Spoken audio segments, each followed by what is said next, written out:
Me lo dieron como si fuera un favor de fiesta. Las letras brillaban bajo la luz, nítidas y despiadadas.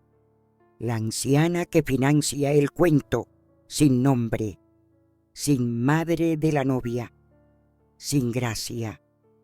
Solo eso. Le di la vuelta, como si en el reverso pudiera esconderse una explicación más amable. Pero estaba en blanco. Todo lo que contenía era el peso de la suposición, de la burla vestida con letra milenaria. Y aún así, sonreí, no porque me hiciera gracia, sino porque había aprendido hace mucho tiempo que la gracia se maneja mejor en silencio, especialmente cuando el mundo espera que la pierdas. Antes de seguir adelante, suscríbete al canal y dale a la campana. Y si tienes historias similares, compártelas en los comentarios. Lo abroché y le di las gracias al acomodador. Entré en el salón de baile con la espalda recta y los hombros erguidos, y yo, Irene Duval, antaño mezzosoprano de la Ópera de Viena, reducida a chiste por mi propio hijo. Vi a Vanessa a medio camino de la sala, de pie bajo la gran escalera en una catedral de tul blanco. Estaba radiante, sí, como la novia de Pinterest. Su vestido costaba más que mi primer año de universidad. Sus pestañas parecían tan pesadas que proyectaban sombras. Y cuando nuestras miradas se cruzaron, me saludó como si nada hubiera pasado, como si no llevara la vergüenza prendida en el corazón.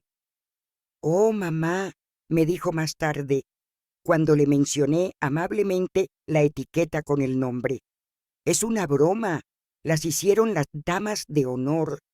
Ya sabes, humor atrevido. Estás financiando el cuento de hadas. Es algo icónico». Soltó una risita, demasiado ocupada, posando para el fotógrafo como para mirarme realmente. «Eres una leyenda por pagar todo esto». Una leyenda. Una cartera abierta con perfume y perlas. No dije ni una palabra, solo miré. Vi a Thomas, el novio, pronunciar sus votos con la precisión de un abogado y la sonrisa de un político. Vi a su familia, gente de ojos fríos y sabor a champán, evaluar los arreglos florales como si fueran carteras de valores. Vi a Vanessa reír más fuerte que nunca en casa. Una actuación tan grandiosa que olvidó quién construyó su escenario. Me pidió ayuda hace un año. No me rogó, no me suplicó, solo me presentó una hoja de cálculo y me dijo: «Es un acontecimiento único en la vida, mamá. Siempre dijiste que querías algo bonito para mí». Y entonces pagué por el planificador, el lugar, el vestido, los músicos, incluso el retiro de yoga previo a la boda para ella y su cortejo nupcial en Sedona. Todo bajo la tranquila suposición de que mi presencia, mi dignidad, podría estar incluida en el trato. En cambio, era una fuente de financiación con rostro, un logotipo en perlas, una reliquia a la que honrar, pero no respetar.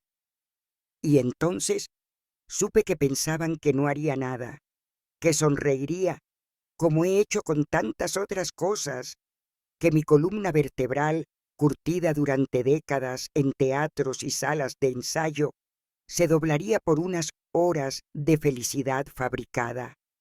Estaban equivocados, estaban equivocados. No hice una escena, no tiré el champán, no lloré ni salí furiosa. No, esperé.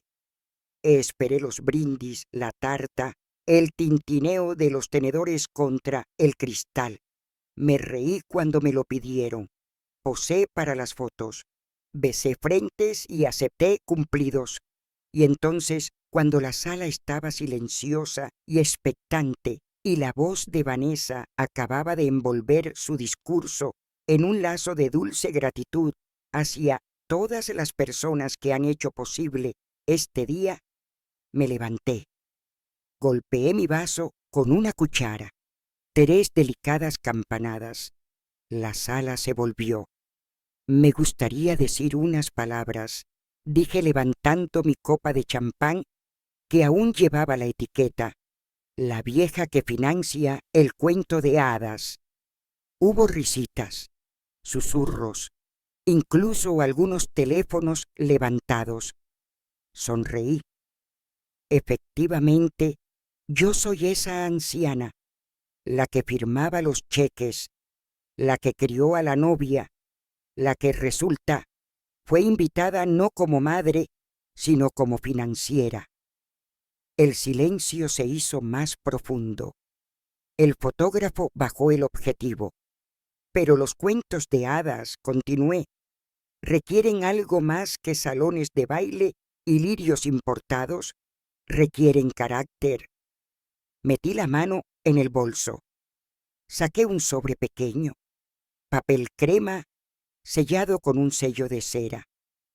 Esto, dije, colocándolo suavemente en el plato intacto de Vanessa, es una enmienda notarial a mi testamento. A partir de hoy, cualquier hijo mío que se burle públicamente de mí, incluso tras la máscara de una broma, perderá su herencia. Esto entra en vigor inmediatamente. Jadeos, un tenedor caído. Tomás palideció. Vanessa abrió la boca, pero yo ya había levantado mi copa. A la feliz pareja, dije suavemente, que su matrimonio sea tan considerado como su mapa de asientos.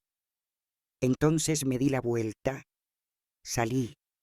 Pasé por delante de las caras atónitas. Pasé junto a los violinistas. Pasé junto al fotógrafo, que instintivamente dio un paso atrás para capturar el momento.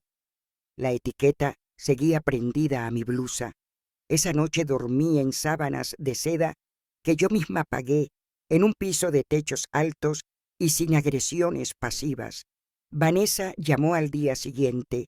No contesté, pero una semana después llegó un paquete. La etiqueta con el nombre de vuelta al remitente. Lo enmarqué y lo devolví por correo, con una nota. Querías un cuento de hadas. En este, la reina se va.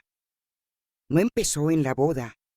Empezó 2 años antes, la primera vez que Vanessa me miró como si fuera una antigüedad y no un antepasado. Estábamos tomando un café en su apartamento, uno de esos lofts industriales con ladrillos a la vista y bombillas Edison, de esos en los que no hay una verdadera mesa de comedor, sino una isla de mármol y taburetes en los que no te puedes apoyar. Me había invitado a charlar, lo que yo debería haber sabido que significaba otra cosa. Se sirvió leche de avena en el café y dijo, casi con demasiada indiferencia: «Mamá, estaba pensando, cuando llegue el momento, espero de verdad que te plantees reducir el tamaño». Parpadeé. «¿La hora?».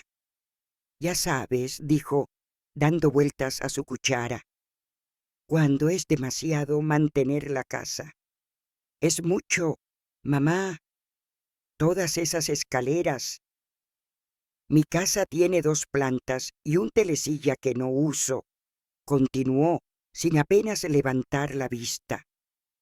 «Ahora hay unas comunidades de ancianos preciosas, realmente modernas, piscina, spa, atención en el lugar si es necesario. Y libera la casa de la familia. ¿Podrías hacer algo significativo con ella?». Le pregunté entonces, con delicadeza, ¿algo significativo para quién? Ella no contestó. Vanessa siempre había sido ambiciosa, jefa de animadoras, Ivy League, citas de LinkedIn en su firma de correo electrónico, pero en algún momento, entre la cultura de las startups y los tablones de bodas de lujo, había empezado a hablar en un lenguaje que me hacía sentir como un inconveniente estacional. Tu espacio podría ser nuestro comienzo, dijo una vez. Aún recuerdo el escalofrío de esas palabras. Nuestra relación no se rompió de la noche hasta la mañana. Se deshilachó como un hilo, en llamadas salteadas, visitas acortadas y esa extraña forma en que empezó a llamarme Irene cuando me presentaba a sus amigas. No mi madre, solo Irene. La primera vez que conocí a Thomas, esperaba que la trajera de vuelta a la tierra. Era guapo, educado, el tipo de hombre que siempre tiene un apretón de manos firme y un plan a 5 años vista. Su madre llevaba perlas con sus pantalones de yoga. Su padre ganaba dinero con algo de energía. El tipo de familia que organizaba galas para causas que apenas investigaba. Después le pregunté a Vanessa, ¿te parecen cálidos? Ella se rió. Mamá, no son una colcha. Aún así, me invitaron a todos los hitos del compromiso, a la degustación de la tarta, a la prueba del vestido, a la consulta floral, pero no como invitada, sino como recurso. Pasé la tarjeta, firmé el cheque, asentí amablemente cuando Vanessa dijo que las peonías eran demasiado pedestres y que había que traer gardenias desde Florencia. La vi marcar números en las agendas, levantar la voz a los proveedores, exigir servilletas con monogramas en el tono dorado exacto. Nunca me dio las gracias. Solo un suave por supuesto cuando le entregaba otro pago.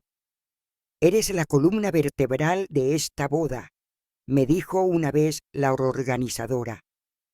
Vanessa dijo que eras un salvavidas, pero nadie me invitó a la despedida de soltera. Fue algo de última hora, dijo Vanessa cuando le pregunté. Solo unas cuantas chicas, nada del otro mundo. Vi las fotos en internet, globos blancos, paredes de embutidos, cócteles personalizados y una tarta que decía el mejor día de mi vida. No fue la fiesta lo que dolió, fue la omisión, la eliminación deliberada. Entonces empecé a sospechar algo, no solo distancia, sino desdén, como si se hubiera convertido en alguien que me veía como su pasado, no como su base. Algo que honrar, no incluir. Luego vino la cena de ensayo. Llegué pronto, así soy yo. El restaurante era uno de esos lugares rústico chic con vigas a la vista y panes planos carísimos. Vanessa ya estaba en el centro de una larga mesa con el pelo recién rizado, bebiendo champán como si fuera su derecho de nacimiento. Me acerqué y le besé la mejilla. Ella sonrió, superficial. Luego hizo señas a un camarero y le susurró algo. Un momento después, estaba sentado en el extremo opuesto de la mesa, no junto a ella, ni junto a Thomas, ni siquiera cerca de los abuelos, que habían sido colocados en el centro para las fotos. Estaba sentada entre un primo segundo al que no veía desde hacía 15 años, y el compañero de golf del padre de Thomas, un hombre que me preguntó si alguna vez había pensado en mudarme a un lugar más cálido. A medida que los cursos iban y venían, veía a Vanessa inclinarse hacia su futuro, riéndose con sus suegros, brindando por los plazos. Cuando llegó el momento de los discursos, no me invitó a hablar. La madre de Tomás se puso en pie. Habló de la fuerza de la feminidad, del orgullo de ver a tu hijo elegir a una compañera de carácter. A continuación, habló la compañera de universidad de Vanessa. Lloró al hablar de la pasión y la visión de Vanessa. Me senté en silencio, aplaudiendo educadamente, sin pedir nunca que me levantara. Más tarde, mientras la gente salía, Vanessa me abrazó. Mamá, gracias por todo esta noche. Mañana es el verdadero día. No se dio cuenta de que no le había devuelto la sonrisa. Esa noche, en la habitación de hotel que yo misma pagué, me quité los pendientes y me senté en la cama, aún vestida, aún rígida. Mi teléfono zumbó. Un mensaje de Vanessa. ¿Puedes traer el velo mañana por la mañana? Lo dejé en tu casa. No, por favor. Ni buenas noches. Solo una tarea. Le contesté. Por supuesto. Luego lo borró. Escribí en su lugar. Considérela mi última contribución. Luego borró eso también. Al final acabo de enviar un emoji de corazón, porque se supone que las madres deben apoyar, ¿verdad? Incluso cuando son invisibles, incluso cuando están siendo borrados trozo a trozo reluciente. A las 2:04 de la madrugada abrí mi portátil. Busqué la información de contacto de mi abogado patrimonial. Releí el borrador de la enmienda que me había enviado hacía 6 meses, el que aún no había firmado. Decía, todo heredero que menosprecie o humille públicamente al cliente perderá todo derecho a la herencia, con efecto inmediato a la documentación de dicha acción. Me quedé mirándola un buen rato. Luego cogí la estilográfica que llevaba en el bolso, lo firmé y por la mañana traje el velo, no porque se lo mereciera, sino porque aún sabía interpretar el papel. Antes de ser la anciana que financia el cuento de hadas, fui yo quien enseñó a soñar a mi hija, no en encaje y zapatillas de cristal, sino en color, en sonido, en aliento.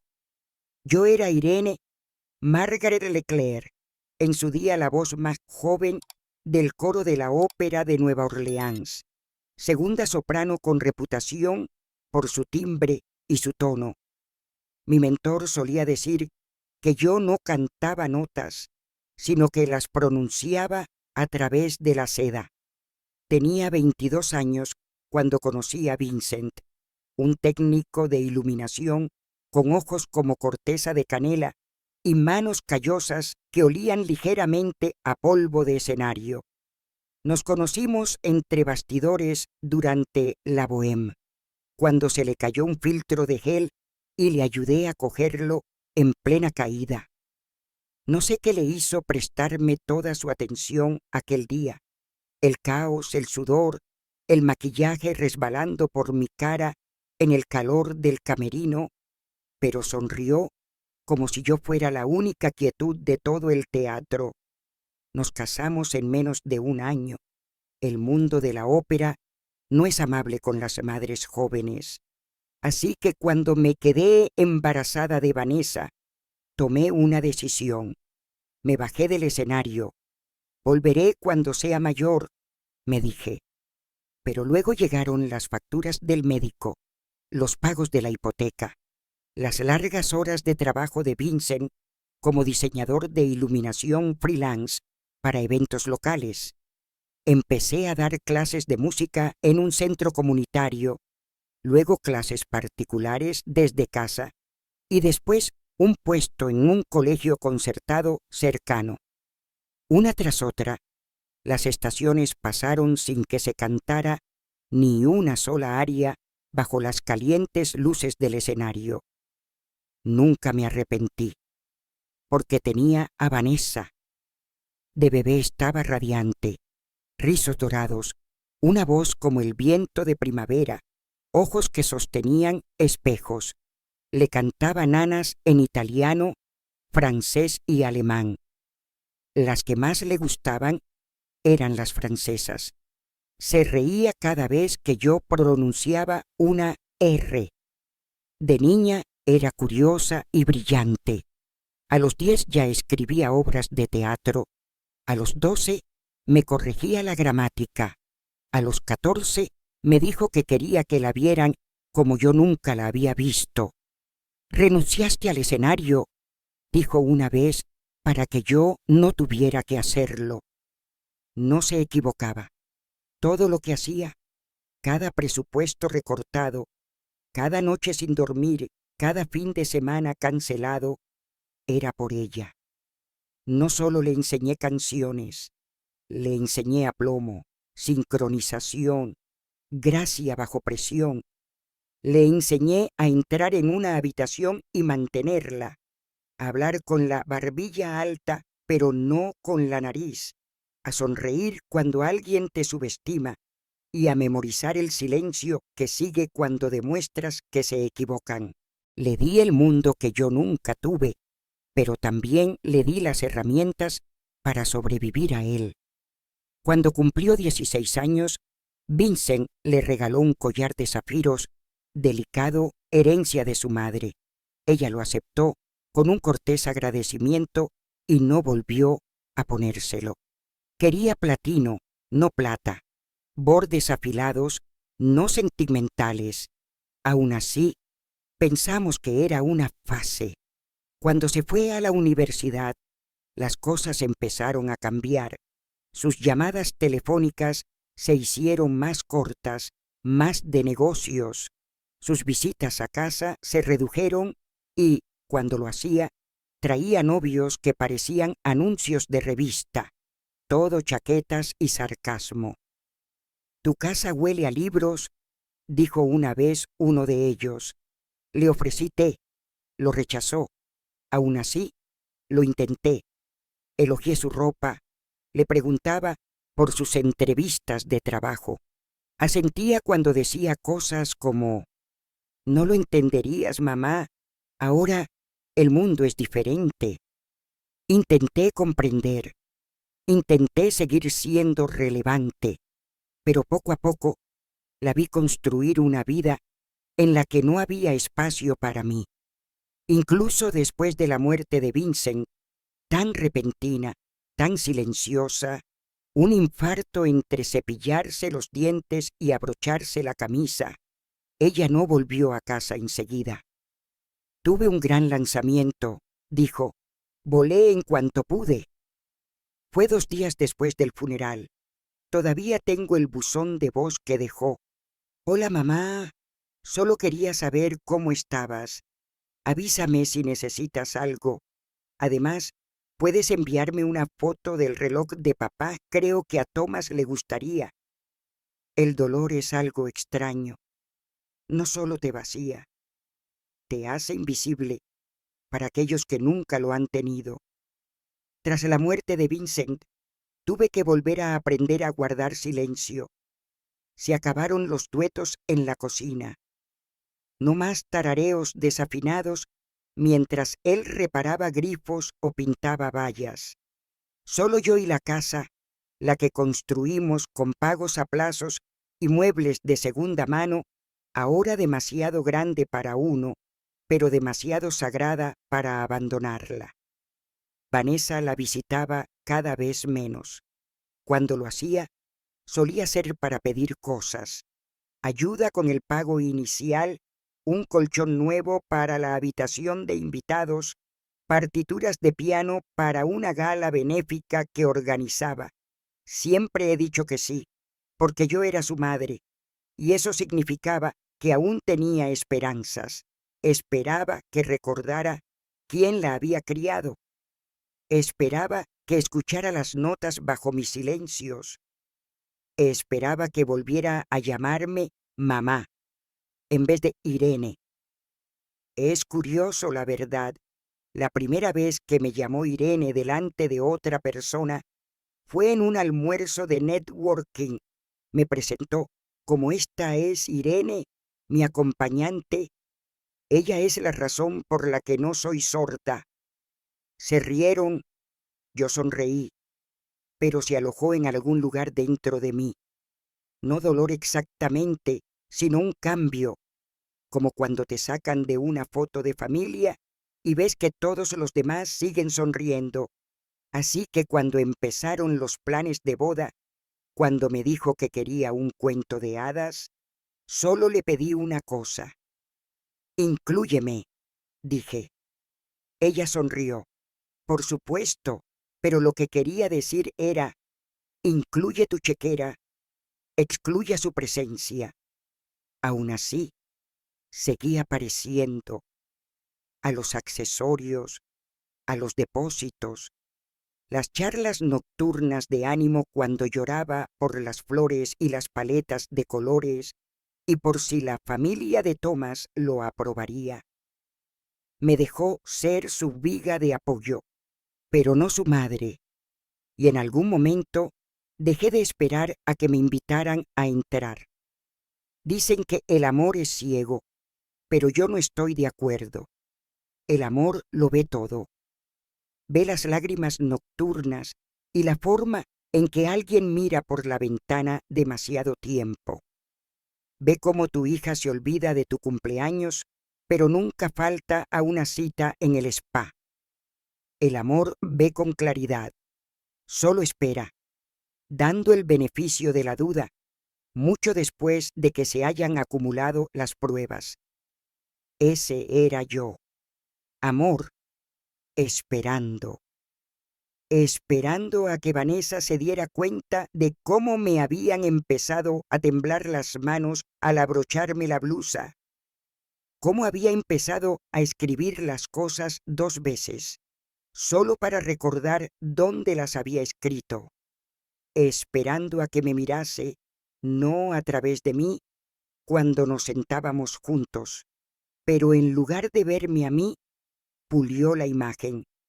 Todo para la boda tenía que ser curado. La paleta de colores fue champán rubor. La música la puso un cuarteto de cuerda traído de Vermont. La tarta tenía 5 pisos y una flor de magnolia de azúcar tan delicada que no se me permitió acercarme a menos de 1,5 metros de ella durante el montaje. No quería que me vistiera de azul. Demasiado anticuado, dijo.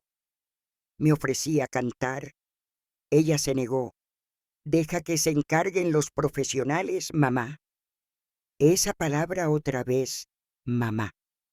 Desempolvada y usada como un favor, no como un lazo.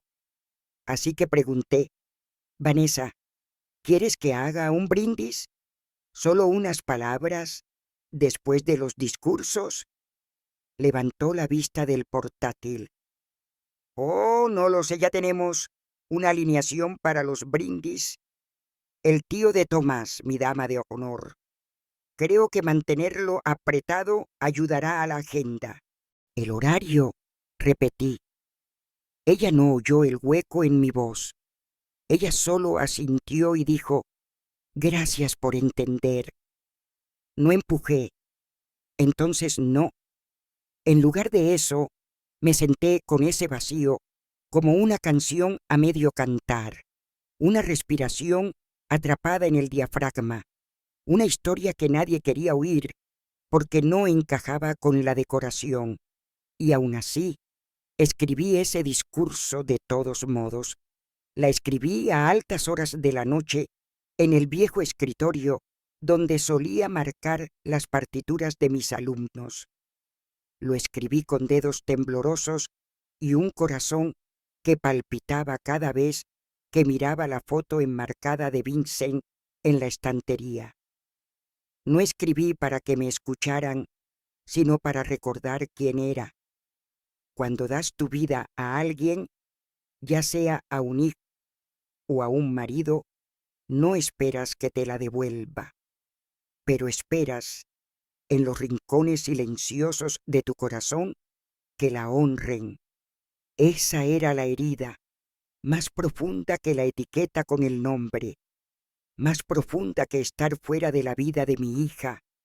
Fue darme cuenta de que no me honraba, no como su madre, no como mujer, solo como cartera. Y sin embargo, no grité, no regañé. Seguí pagando. El local, 14.000 $. El vestido, 7.200, hecho a medida, traído desde Milán. El planificador, $5.000 de depósito, más imprevistos.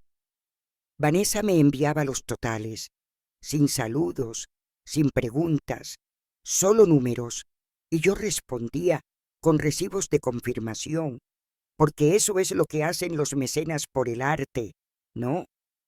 Pagan por la actuación y aplauden educadamente desde las sombras. Pero, oh niña, no soy una sombra. ¿Y qué saben todos los artistas? La mujer de la primera fila puede estar callada, pero lo está viendo todo. Así que cuando ocurrió lo de la etiqueta con el nombre, cuando aquel acomodador me miró con lástima y tartamudeó: «Lo siento mucho, señora. Me han dicho que le entregue esto». No dije ni una palabra. Simplemente lo cogí. Me lo he puesto. Entré en la recepción con él brillando en mi pecho. La anciana que financia el cuento de hadas. Y sonreí, porque sabía lo que venía. Pensaban que habían preparado cada segundo, que yo interpretaría mi papel, aplaudiría en los momentos adecuados y desaparecería en el fondo de lino de su gran día. Pero los cuentos de hadas son cuentos, y nadie las escribe mejor que alguien que ha vivido entre lobos. Hubo un tiempo en que Vanessa llamaba todos los domingos, no por mucho tiempo, nunca más de 10 minutos, pero lo suficiente para que Irene oyera la voz de su hija, para preguntarle si estaba comiendo bien o si por fin habían arreglado la calefacción del nuevo piso. Irene nunca esperó afecto, no realmente, pero se aferraba a esas llamadas como a los marcapáginas de una historia que intentaba que no terminara. Entonces era más fácil fingir que todo era normal. Vanessa, que no dejaba de ser un torbellino, tenía 2 prácticas, 3 trabajos extra y un ascenso constante hacia el brillante futuro que imaginaba. Irene enviaba dinero discretamente, no porque Vanessa se lo pidiera, sino porque Irene lo notaba en su voz. Dudaba antes de responder a las preguntas sobre el alquiler. Un desvío cuando le preguntaban por la compra. Y cada vez Irene se lo ponía sin rechistar. Un pequeño extra, decía, y terminaba con su habitual: «Cuídate, cariño. Eres todo lo que tengo». Cuando Vanessa se graduó en Columbia, Irene se sentó sola en la última fila de la sala de convocatorias, apretujada entre extraños y orgullo. No le habían pedido que se sentara con el grupo familiar que Vanessa había invitado por parte de su padre, gente que no había visto a la niña desde que tenía 4 años. Aplaudió igualmente y se le saltaron las lágrimas cuando Vanessa se quitó el birrete y se abrazó a sus compañeras en señal de celebración. Más tarde, en la cena de la azotea, Irene se encontró en la mesa del fondo. Era el mismo patrón, proximidad sin participación. Su hija nunca dijo que no la quisieran, pero, de algún modo, siempre había una cuerda invisible tendida entre ellas, como un cordón de terciopelo teatral que la mantenía entre el público de una vida que ayudó a construir, pero en la que nunca participó. Nunca preguntó por qué, y Vanessa nunca se ofreció. La primera vez que Irene vio a Thomas, reconoció la frialdad en sus ojos. Fue educado. La llamó señora Langford.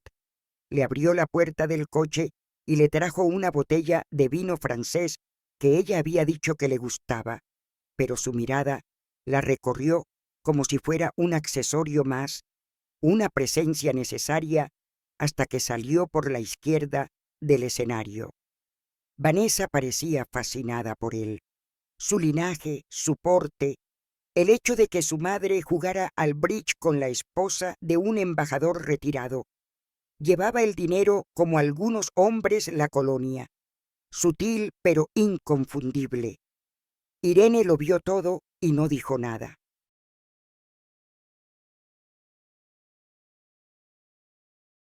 ¿Qué podía decir que no sonara celoso o, peor aún, inseguro? Al fin y al cabo, ella misma se había apagado hacía décadas. Una mezzosoprano en decadencia, sermoneando a su hija sobre la profundidad emocional, habría sonado también como una nota baja en el Met. Aún así, observó desde la barrera cómo Vanessa se adentraba cada vez más en este nuevo mundo, eventos de recaudación de fondos con mantelería blanca, copas de prosecco que tintineaban, conversaciones sobre bodas de destino antes incluso de que se hubiera comprado el anillo. Y cuando por fin llegó la pedida de mano, una talla cojín de 6 quilates en una caja de terciopelo, Vanessa ni siquiera se lo dijo primero a Irene. Se enteró por una publicación de tercera mano en las redes sociales. La hija de un amigo se lo había enviado. ¿No es esta tu Vanessa? La foto mostraba a una Vanessa radiante, con las manos pegadas a las mejillas, el anillo captando toda la luz dorada del día, y Tomás arrodillado en el mar con una postura perfecta. Irene se quedó mirando la imagen durante mucho tiempo, como si fuera el hijo de otra persona, alguien a quien conocía. No lloró. Cerró el teléfono, fue a la cocina y recalentó la sopa de ayer. 3 semanas después, Vanessa llamó llena de entusiasmo e invitaciones. Madre, quería hablar contigo. Quiero tu voz en la ceremonia, dijo. A Irene le dio un vuelco el corazón. ¿Su voz? Quiero que lo financies, continuó Vanessa. Todo. Siempre dijiste que querías darme la boda de mis sueños. Irene sonrió. No porque estuviera contenta, sino porque por fin veía el panorama completo. Nunca se había tratado de presencia. Se trataba de provisión. Ella no era la madre de la novia, era la cartera. Vanessa se encargó de todo. Un jardín en Virginia, techos con flores de seda, lirios importados, un arpista en directo, 2 fotógrafos y un fondo para una luna de miel en Europa incluido en el registro. Y tu nombre aparecerá en el programa, añadió Vanessa alegremente, como si aquello fuera la joya de la corona. Irene dijo que sí. Claro que sí. Giró el dinero, firmó contratos, transfirió depósitos y aseguró a los organizadores que tenían total discreción. Lo único que pidió fue un asiento en la cena de ensayo y la posibilidad de brindar durante la recepción. Vanessa asintió, distraída, hojeando ya fotos de tartas. La noche antes de la boda, Irene estaba sentada en su habitación de hotel con el vestido tendido sobre la cama. Era azul pizarra, ni demasiado llamativo ni demasiado pálido, con abalorios en las mangas y un elegante escote que enmarcaba su cabello plateado. Lo planchó ella misma, rechazando la ayuda del conserje del hotel. Frente a ella, sobre la cama, había una carta. Lo había escrito semanas antes. Una enmienda de una sola página a su testamento. En su interior, una cláusula, sencillo, nítido y notarial. Cualquier heredero que se dedique a humillar públicamente al testador, enmascarado como humor, burla o desprecio, pierde la herencia, y debajo, en tinta negra, su firma. Fechado, sellado, final. No esperaba usarla, pero necesitaba tenerlo, por si acaso. Hay momentos en la vida en que todo se detiene, no en silencio, sino en silencio, como si el propio tiempo diera un paso atrás para observar. Eso fue lo que sentí cuando Irene se levantó con la flauta de cristal en la mano. La sala resplandecía. La luz dorada caía de las lámparas de araña como la miel. Las copas tintineaban, las risas bailaban y el cuarteto de cuerda tocaba suavemente la versión instrumental de Clair de Lune. Todo estaba preparado a la perfección. Vanessa, vestida de encaje blanco y pulida petulancia, se sentó en la mesa principal junto a su novio, resplandeciente como una debutante atrapada bajo los focos. Irene estaba al borde de ese cuento de hadas fabricado, sosteniendo el vaso más pequeño del mundo y el mayor poder de la habitación. Se aclaró suavemente la garganta. Tin, ten, ten. El delicado sonido de su tenedor contra el cristal silenciaba el aire con más eficacia que cualquier micrófono. Todas las miradas se volvieron hacia ella. Sonrió. ¿Puedo decir unas palabras?, preguntó. Aplausos corteses, algunas risitas indulgentes. El fotógrafo gira su objetivo. Vanessa, con los ojos muy abiertos, le dijo algo a Thomas, que asintió una vez, ilegible como siempre. Irene levantó la flauta. Como muchos de ustedes saben, soy Irene Langford, madre de la novia, antigua soprano, actual financiera aparentemente. Las mesas se llenaron de risas nerviosas. No pensaba hablar esta noche, dijo, dejando que su voz se templara. Pero entonces vi la etiqueta con mi nombre. Se lo arrancó delicadamente del escote y lo levantó. La vieja que financia el cuento de hadas. Algunos jadeos. Alguien se rió e inmediatamente recibió un codazo. Vanessa se movió en la silla. Era una broma, murmuró, no lo suficientemente alto para el micrófono. Irene sonrió. Ah, sí, una broma interna.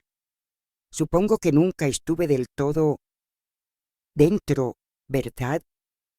Ahora el aire estaba tenso, tenso, como la seda tensada en un corsé. Pero no estoy aquí para avergonzar a nadie, continuó, tranquila como una tormenta contenida por la gracia. Estoy aquí para celebrar. Volvió a levantar su copa. Por la honestidad que revelamos a través del humor, por la disposición de los asientos, por las etiquetas con los nombres. El brindis se mantuvo como una nota en un gran salón. Luego metió la mano en su bolso. De él sacó un sobre color crema, el mismo que había planchado 3 noches antes y sellado con sus iniciales. Esto, dijo, es una enmienda notarial a mi testamento, añadida el año pasado. Contiene una cláusula. Cualquier hijo mío que se burle públicamente de mí, incluso tras un velo de humor, pierde su herencia. Los jadeos se convirtieron en completo silencio. Vanessa abrió la boca. Irene levantó una mano suavemente. Esto no es un castigo, dijo suavemente, es claridad. Depositó el sobre en el plato de Vanessa, que no había tocado, y miró directamente a su hija, no con rencor ni con ira, sino con algo peor, determinación. Me pidieron que financiara un cuento de hadas, y lo hice, pero los cuentos de hadas requieren carácter, y yo he hecho las paces con el mío. Se apartó de la mesa Dejó la flauta en el suelo y echó un largo vistazo a la sala.